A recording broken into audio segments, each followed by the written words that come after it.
Maamulka Puntland ayaa hor istaagay kulan lagu taageeri lahaa dhismaha SSC Khartoum, kaasoo la filayay inuu ka dhaco magaalada Ceelbuur ee gobolka Sanaag. Mas'uuliyiin ka kala socda dowladda federaalk iyo heer gobol ayaa ku sugan magaalada Ceelbuur, halkaasoo qorshuhu ahaa in lagu qabto kulamo lagu taageerayo maamulka SSC Khartoum.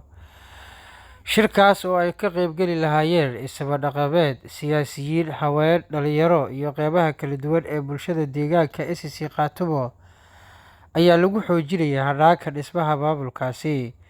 Baaqashada shirka ayaa timid kadib markii gudoomiyihii hore ee baarlamaanka Puntland Cabdirashiid Yuusuf Jibriil uu halkaasi ka tegay. Maamulka Puntland weli kama hadlin dhaqdhaqaaqyada ka socda gobolka Sanaag iyo sababta keentay inay ciidan dheeraad ah geeyaan halkaasi. Qoraal dhowaan ka soo baxay maamulka SSC Khartoum ayaa lagu baaqay in shacabka gobollada Sool, Sanaag iyo Cayn ay ka mid noqdaan dhismaha dowlad goboleedka cusub iyo tillaabooyinka ay dowladda wado.